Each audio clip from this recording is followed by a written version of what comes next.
Well, Radiant Black is doing something different with multiverse stories in that we get two versions of what would happen, and in issue 26B, we see how Nathan, who would become Radiant Black, deals with the invasion. It starts roughly the same with Chicago being invaded, but Nathan must issue the challenge and be ready for a fight. Nathan wants Marshall to stay put to be safe. The timeline is roughly the same with Nathan going to the ship to issue the challenge, but doesn't know how to open the door. Catalyst starts speaking, but Nathan doesn't understand what it's trying to say to him when it opens the doors to meet. Marshall appears and says that he can help or something with Nathan, that he doesn't need to do this alone. That's when the robot and Catalyst issue the challenge. It's computer language, so Nathan doesn't really know what they're saying to each other.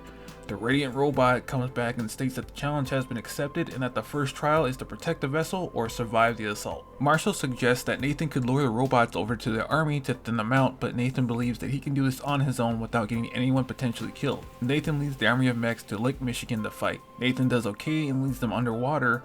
While surrounded, he increases the water pressure around him and crushes every robot in the area.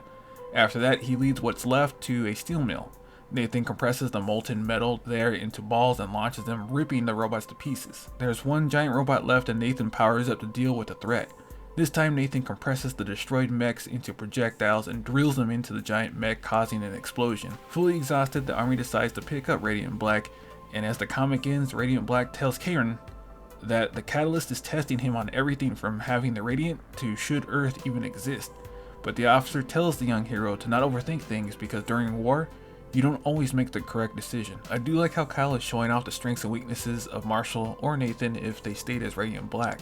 Marshall, while not as imaginative with the Radiant powers, he knows when he should ask for help to have the best success at an objective. While we see Nathan here has imagination to spare on how to use the Radiant power for peak destructive potential being outnumbered, but has tunnel vision when he takes tasks on by himself and won't ask for help to make things easier for him. We see that while Nathan was smart enough to deal with the first challenge, he didn't think of a possibility that not all the mechs would chase after him and cause collateral damage to the city, killing civilians.